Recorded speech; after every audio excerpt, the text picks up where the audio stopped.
Hello everyone, I am Ramakant Sharma और आज हम जेनेटिक्स का थर्ड लेक्चर स्टार्ट करेंगे। और इस लेक्चर में हम लोग जो लास्ट टॉपिक हमने छोड़ा था उसके आगे की बात स्टार्ट करेंगे। ठीक है, तो जिन बच्चों ने अभी तक स्टार्ट नहीं किया है उन बच्चों को आप शेयर करें वीडियो और ज़्यादा से ज़्यादा सब्सक्राइब करें और लाइक करें।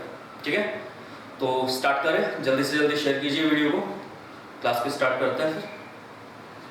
ठीक है, हाँ फटाफट स्टार्ट कीजिए, शेयर कीजिए फटाफट। ठीक, स्टार्ट करते हैं। चलिए, तो हमारा जेनेटिक्स में जो लास्ट वाला पार्ट था उसमें हमने देखा था कि किस प्रकार मेंडल के 3 नियमों का प्रतिपादन हुआ।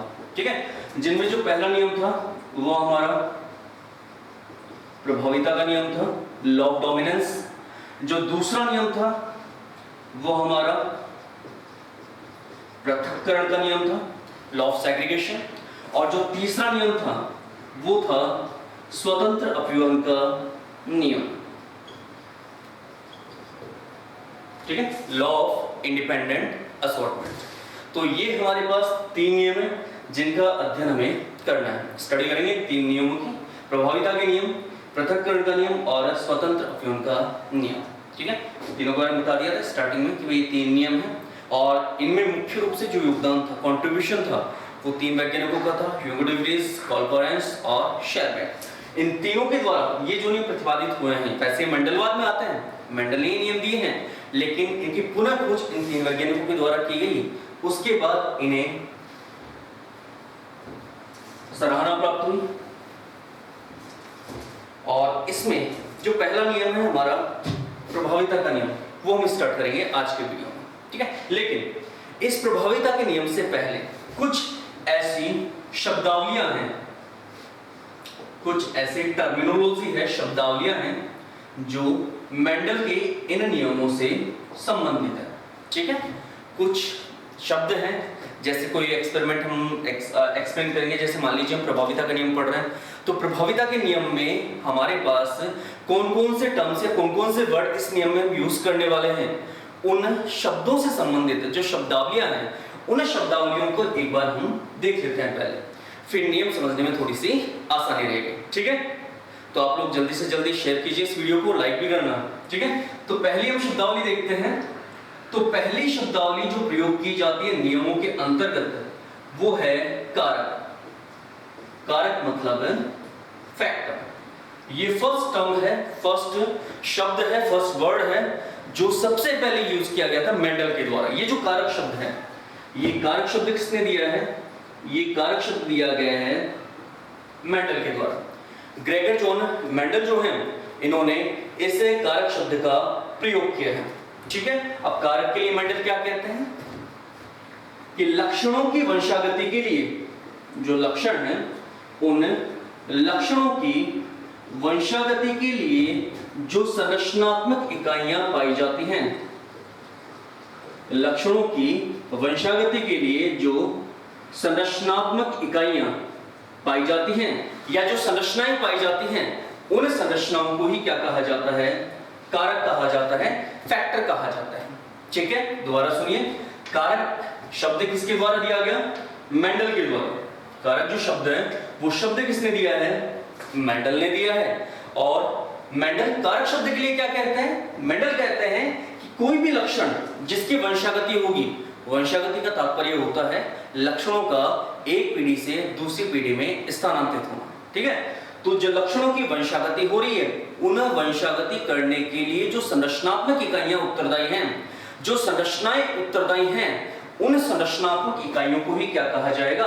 उन संरचनात्मक इकाइयों को ही कारक कहा जाएगा। ठीक है, तो ये फर्स्ट टर्म है, फर्स्ट शब्द है जो यूज किया गया था जेनेटिक्स में। ठीक है, तो याद रखना कारक शब्द किसके द्वारा, अगर क्वेश्चन आ जाए कि भाई कारक शब्द का प्रयोग सबसे पहले किसने किया, तो कारक या फैक्टर शब्द का सबसे पहले यूज किसके द्वारा किया गया है? मेंडल के द्वारा। ठीक है, कारक शब्द सबसे पहले किसने यूज किया है? मेंडल ने यूज किया है। जबकि इसी कारक के लिए एक वैज्ञानिक आया था जिनका नाम है जॉनसन। जॉनसन नामक वैज्ञानिक ने इसी कारक के लिए एक शब्द यूज किया है। कौन सा शब्द? जीन शब्द। मतलब जब तक मेंडल थे तब तक उन्हें जीन के बारे में कोई भी नॉलेज नहीं थी, वो जीन को ही कारक मानते थे। लेकिन जॉनसन ने इसी कारक के लिए किस शब्द का यूज किया है? जीन शब्द का यूज किया है। क्लियर? तो कारक मेंडल के द्वारा दिया गया है, जबकि जॉनसन जो है उन्होंने इसी कारक के लिए किस शब्द का यूज किया है? जीन शब्द का यूज किया है। ठीक है, तो नेक्स्ट पॉइंट हम ले देते हैं जीन। सेकंड जो टर्मिनोलॉजी में रहेगा हमारा वो हो जाएगा आपका जीन। ठीक है, तो जीन क्या होता है उसके बारे में बात करते हैं। तो जैसे कि मैंने आपको बताया कि जीन क्या है, ये शब्द सबसे पहले किसके द्वारा दिया गया? जॉनसन के द्वारा। जीन शब्द किसने दिया? जॉनसन ने। किसकी जगह पर दिया? कारक की जगह पर। कि कारक की जगह पर जॉनसन नामक वैज्ञानिक ने जीन शब्द का क्या किया है? यूज किया है। और जॉनसन क्या कहते हैं कि डीएनए के वे खंड जो लक्षणों की वंशागति में सहायता करते हैं, डीएनए के वे खंड जो लक्षणों की वंशागति में सहायता करते हैं, उन खंडों को ही क्या कहा जाएगा? जीन कहा जाएगा। बात समझ में आई? तो जीन किसे कहा गया? जीन डीएनए के वे खंड होते हैं जो लक्षणों की वंशागति में क्या करते हैं? सहायता करते हैं। बात समझ में आई? तो जीन शब्द किसके द्वारा दिया गया? जॉनसन के द्वारा। जॉनसन क्या कहते हैं? डीएनए के खंड हैं और किसमें सहायता करेंगे? ये लक्षणों की वंशागति में सहायता करेंगे। दोनों एक ही बात है। देखा जाए तो कारक भी वही चीज है, जीन भी सेम चीज है, बट डिफरेंस क्या है? मेंडल उन संरचनात्मक इकाइयों के लिए जो लक्षणों की वंशागति दर्शाते हैं उसके लिए कारक शब्द का प्रयोग करते हैं, जबकि जॉनसन उन्हीं डीएनए की इकाइयों के लिए जीन शब्द का उपयोग करता है। ठीक है, तो ये दो हमारे पास ऐसी शब्दावलियां हैं जिनका प्रयोग जॉनसन और मेंडल के द्वारा किया गया। आई होप कि आपको समझ में आ रहा होगा। ठीक है, अगर समझ में आ रहा है तो अच्छे से लाइक करो, शेयर करो, बहुत सारे बच्चों को इसमें जोड़ो। ठीक है, जितना आप जोड़ोगे उतना ही ज्यादा प्रॉफिट होगा आपका, उतना ही अच्छे से हम आपको नॉलेज प्रोवाइड करेंगे। ठीक है, तो हमारे पास ये दो चीजें आ चुकी हैं, पहला कारक और दूसरा जीन। तीसरी शब्दावली में हम बात करते हैं युग्म विकल्पी कि युग्म विकल्पी क्या होते हैं। इंग्लिश में इन्हें कहते हैं एलिल। एक शब्द आपको मिलेगा एलिल। तो युग्म विकल्पियों को इंग्लिश में कहा जाता है एलिल। क्या होता है युग्म विकल्प? कोई भी एक लक्षण है मान लीजिए आपके पास, और उस लक्षण से संबंधित अगर आपके पास दो विकल्प हैं, जैसे फॉर एग्जांपल आपके पास पुष्प का कोई लक्षण है, पुष्प मतलब फ्लावर, पुष्प का आपके पास कोई लक्षण है और इस पुष्प के लक्षण के आपके पास दो विकल्प हैं। जैसे आपके पास आपने लिया एक लक्षण पुष्प का रंग, अब पुष्प के रंग के आपके पास दो विकल्प हैं, या तो पुष्प का जो रंग है वो लाल है या पुष्प का रंग क्या है? सफेद। बात समझ में आ रही है? हमारे पास याद कर रहे हैं युग्म विकल्पी की, तो युग्म विकल्पी के लिए हम क्या कह रहे हैं भाई, किसी भी लक्षण के कोई ना कोई विकल्प उपस्थित होते हैं और ये विकल्प एक जोड़े के रूप में, युग्म का मतलब होता है जोड़ा, एक जोड़े के रूप में पाए जाते हैं। तो युग्म के रूप में पाए जाने वाले ये विकल्प ही युग्म विकल्पी कहलाते हैं। जैसे कि पुष्प का रंग का लक्षण लिया तो पुष्प या तो लाल रंग का हो सकता है या सफेद रंग का, मतलब दो विकल्प हैं, या तो लाल रंग का हो सकता है या सफेद रंग का। लाल रंग को हमने प्रदर्शित कर दिया कैपिटल आर के द्वारा और सफेद को प्रदर्शित किया है स्मॉल आर के द्वारा। ठीक है, तो यहां पर ये भी विकल्प के रूप में है और ये भी विकल्प के रूप में कि या तो लाल रंग का विकल्प आ जाए या फिर सफेद रंग का विकल्प आ जाए। तो ये आपस में क्या कहलाएंगे? युग्म विकल्पी। कि जब भी किसी लक्षण के लिए उत्तरदायी कोई भी कारक मान लीजिए या कोई भी संरचना मान लीजिए अगर विकल्प के रूप में पाई जाती है तो उन्हें कहा जाएगा युग्म विकल्पी। क्या कहलाते हैं? एलिल कहलाते हैं इंग्लिश में। ठीक है, तो ये हो गया आपका युग्म विकल्पी। इसके बाद बात करते हैं हम नेक्स्ट शब्दावली, दैट इज लक्षण, लक्षण मतलब कैरेक्टर, ठीक है। लक्षण मतलब कैरेक्टर, कि किस प्रकार के लक्षणों को वो प्रदर्शित करेगा जब हम प्रयोग करेंगे। जैसे मान लीजिए आपने प्रभाविता के नियम के एक्सपेरिमेंट किए, या फिर पृथक्करण वाले एक्सपेरिमेंट किए, या फिर आपने स्वतंत्र अपयन वाले एक्सपेरिमेंट किए। तो एक्सपेरिमेंट करने के बाद किस प्रकार के लक्षण प्रदर्शित हो रहे हैं, मतलब जैसे आपने संकरण करवाया, जैसे कि नॉर्मल आप भी जानते हैं कि जब हम लंबे और बौने पौधे के मध्य संकरण करवाते हैं तो उत्पन्न होने वाली प्रथम पीढ़ी के सभी पौधे कैसे होते हैं, संकर लंबे।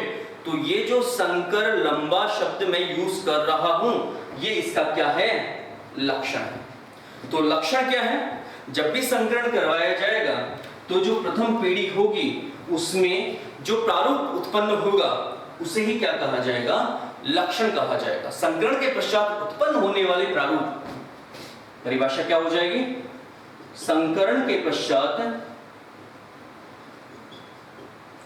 उत्पन्न होने वाले प्रारूप क्या कहलाते हैं, लक्षण कहलाते हैं। कि जब भी हमने संकरण किया और संकरण के बाद किस प्रकार का प्रारूप उत्पन्न हो रहा है, वह प्रारूप ही आपका क्या कहलाएगा, लक्षण कहलाएगा।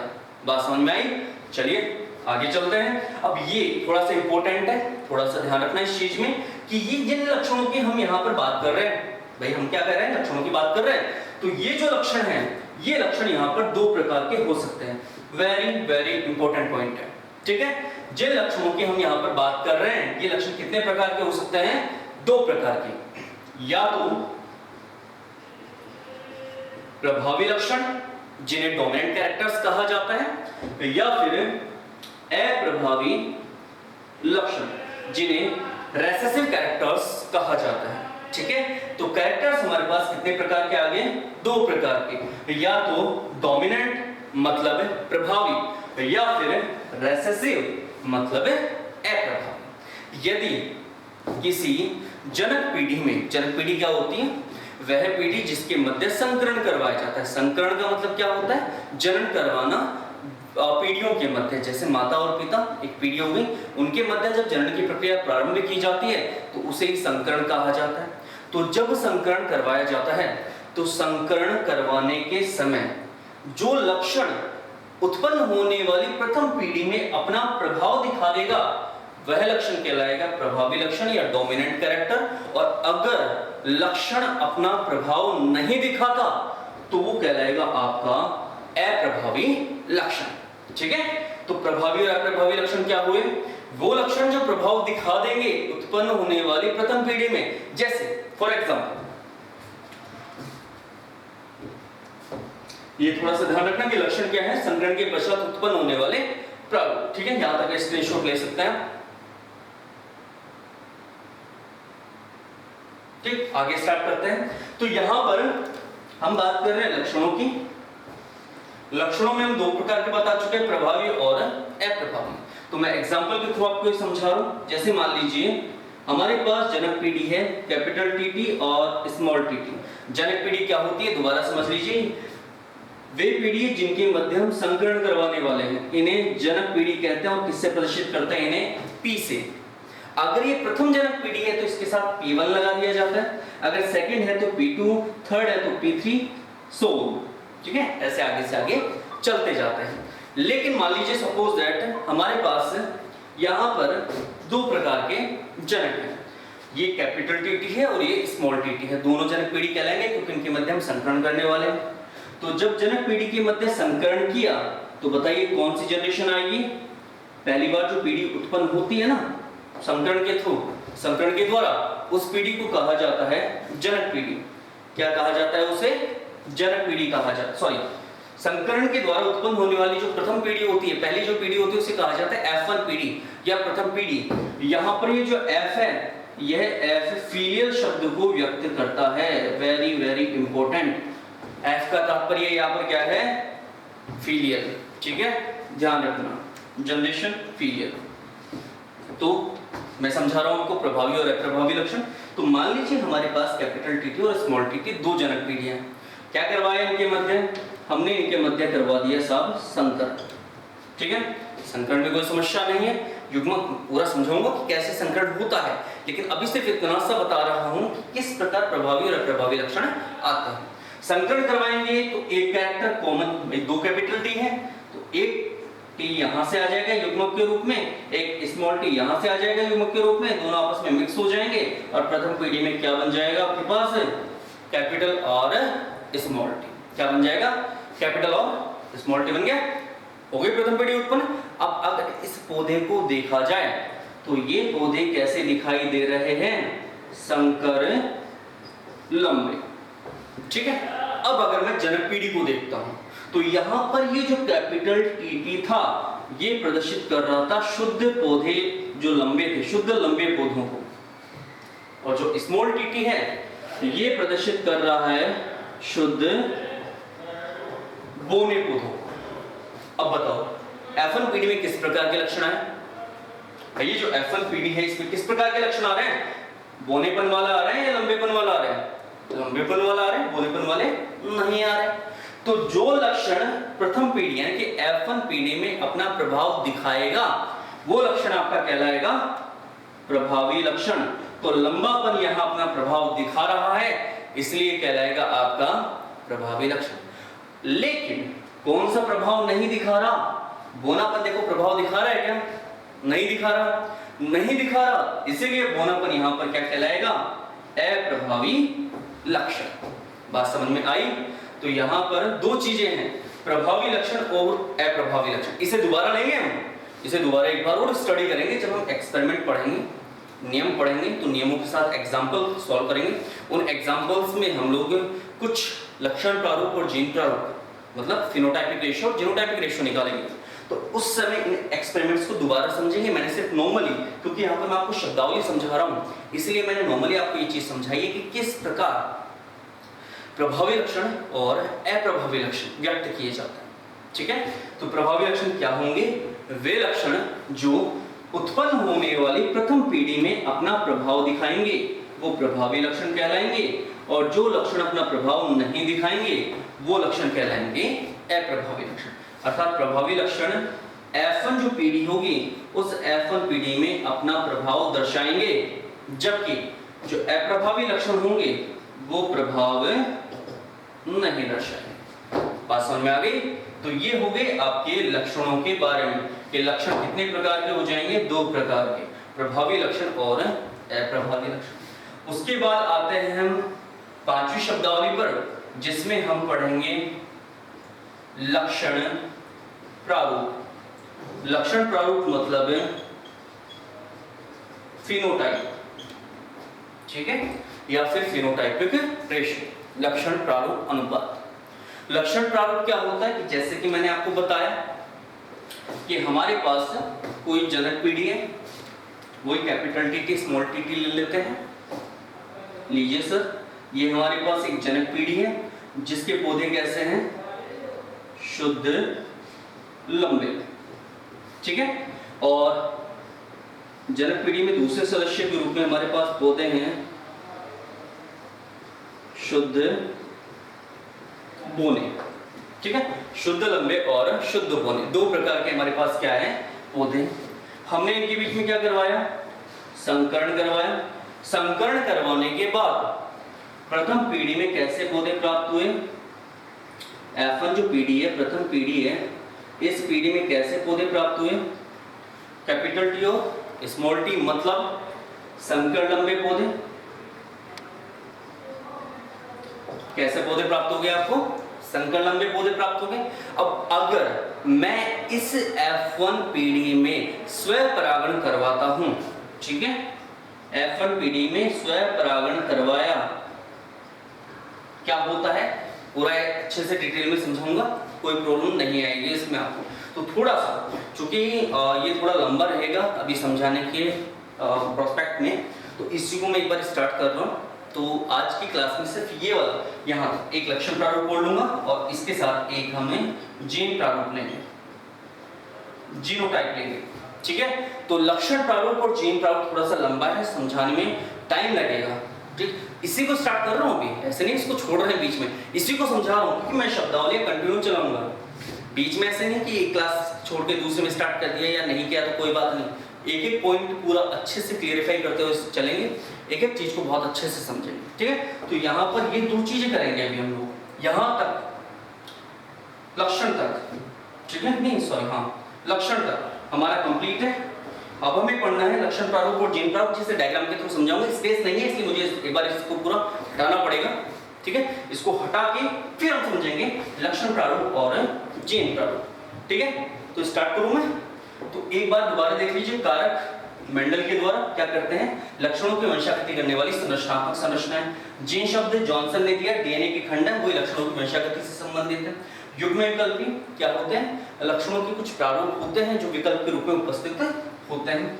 और लक्षण दो प्रकार के बता चुका हूं, प्रभावी और अप्रभावी लक्षण। अब मैं आपको समझा रहा हूं लक्षण प्रारूप क्या होता है और जीन प्रारूप क्या होता है शब्दावली में, ठीक है। थोड़ा सा क्या कि इसमें जगह चाहिए अपने को, इसलिए इसको हटाना पड़ा मैट्रो को। अब स्टार्ट कर देते हैं हम दो चीजें वेरी वेरी इंपॉर्टेंट, ठीक है। जेनेटिक्स चल रही है हमारी और आज जेनेटिक्स का कौन सा पार्ट चल रहा है, थर्ड पार्ट, ठीक है। तो मैं स्टार्ट कर रहा हूं आपको दो चीजें, फिफ्थ चल रहा था आई थिंक लक्षण प्रारूप हमारा। एक है लक्षण प्रारूप और इसी के बाद हम लेंगे जीन प्रारूप। इन चीजों को समझने से पहले आपको एक एक्सपेरिमेंट समझना पड़ेगा, वो देखिए। मान लीजिए हमारे पास, जैसे मैं पहले बता चुका हूं, हमारे पास कुछ पीढ़ियां होती हैं, उसमें आपके पास एक पीढ़ी कहलाएगी जनक पीढ़ी और एक पीढ़ी कहलाएगी संतति पीढ़ी। तो वह पीढ़ी जिसके मध्य संकरण करवाकर संतति पीढ़ी उत्पन्न की जाती है, उस पीढ़ी को कहते हैं हम जनक पीढ़ी, ठीक है। पेरेंटल जनरेशन किससे प्रदर्शित करते हैं, इसे प्रदर्शित किया जाता है पी के द्वारा, ठीक है। और जो पीढ़ी उत्पन्न होगी जनक पीढ़ी में संकरण के द्वारा, उसे कहा जाएगा संतति पीढ़ी। क्या kहा जाएगा, संतति पीढ़ी। तो मान लीजिए हमारे पास जनक पीढ़ी के रूप में क्या है, एक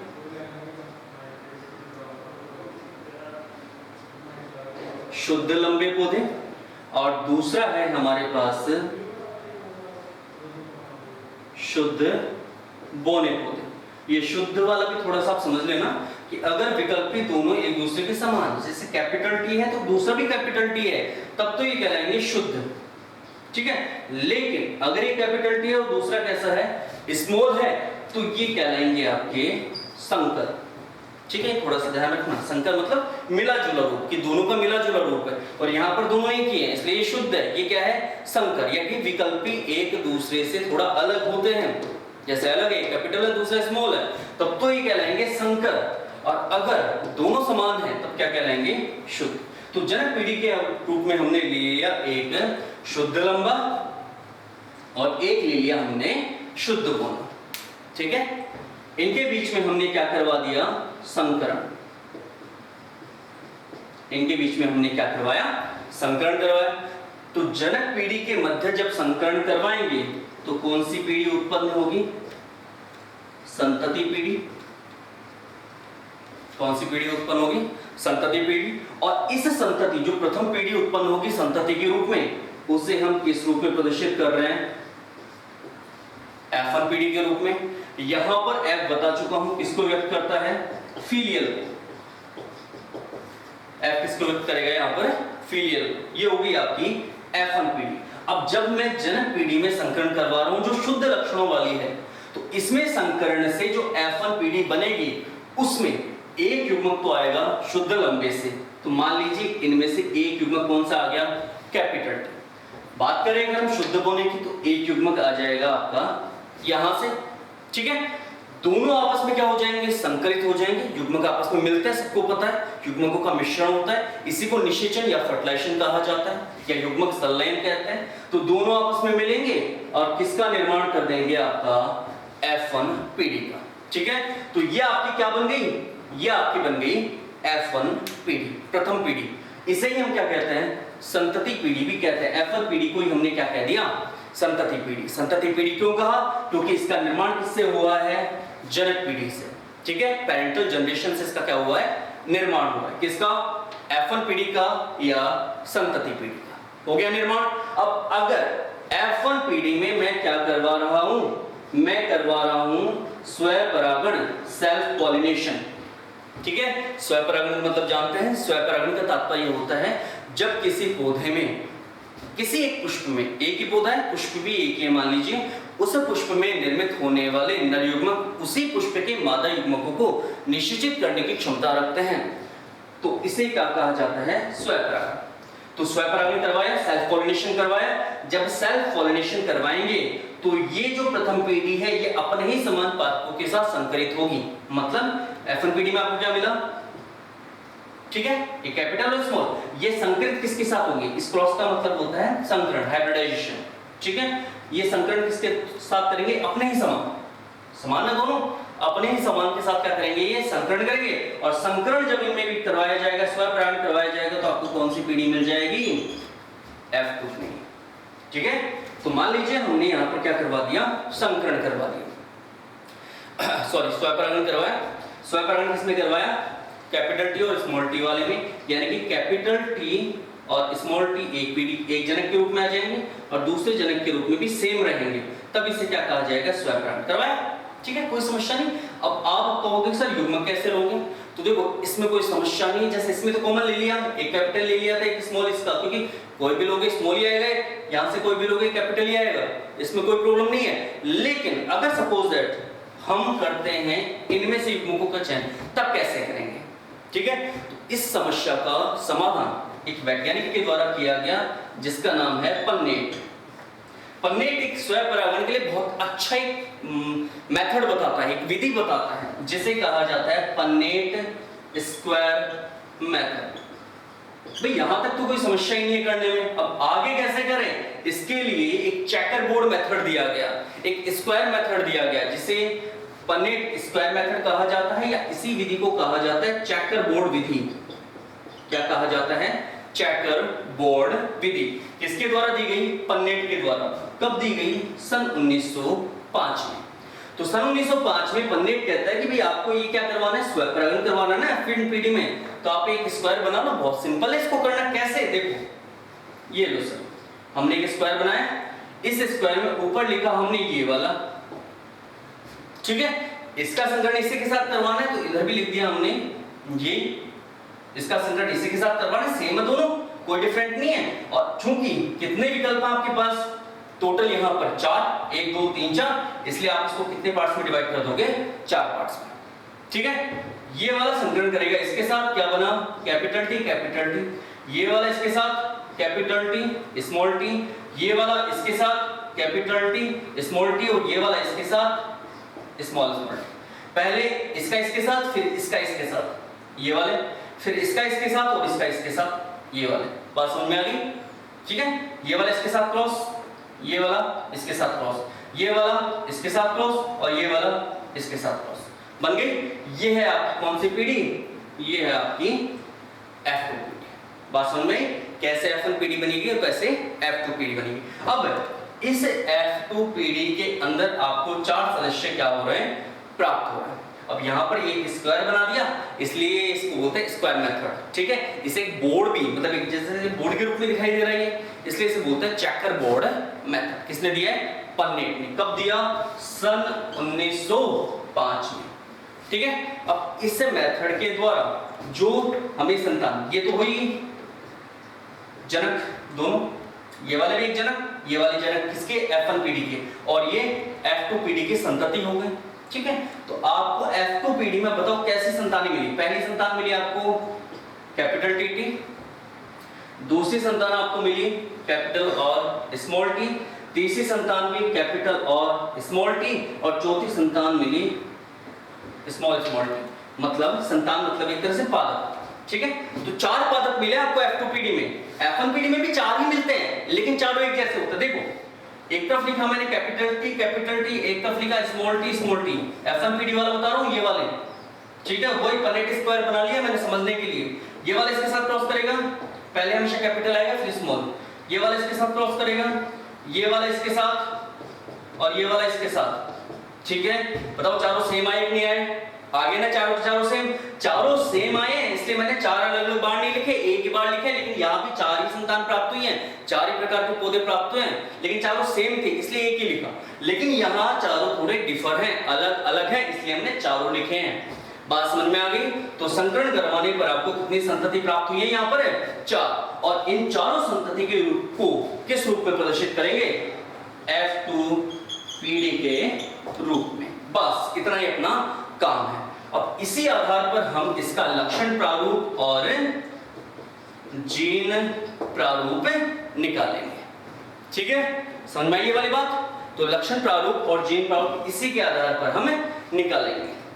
ठीक, तो ये लक्षण प्रारूप और जीन प्रारूप कैसे निकालते हैं वो मैं इसी में खत्म करना चाहता था इस चीज को, लेकिन थोड़ा सा वीडियो बड़ा हो जाएगा, इसलिए आप यहाँ पे थोड़ा ध्यान रखना कि अभी हम स्टार्ट करेंगे कि लक्षण प्रारूप और जीन प्रारूप इसका कैसे निकालता है। बस ये जो है आपकी F2PD, इस F2PD के आधार पर ही हम लक्षण प्रारूप और जीन प्रारूप निकालने वाले हैं कि कैसे इनका लक्षण प्रारूप निकालते हैं और कैसे इनका जीन प्रारूप निकालते हैं। ठीक है, तो नेक्स्ट क्लास में स्टार्ट करेंगे हम लक्षण प्रारूप और जीन प्रारूप। तो आप जितना हो सके, आई होप कि आपको समझ में आ रहा होगा, तो जितना हो सके इसको शेयर कीजिए, लाइक कीजिए और हमारे चैनल को सब्सक्राइब कीजिए। ठीक है, एमईडी फाउंडेशन ऊपर आपको दिख रहा है, एमईडी फाउंडेशन, तो जितना ज्यादा हो सके लाइक, शेयर और सब्सक्राइब। ठीक है, चलिए, थैंक यू सो मच।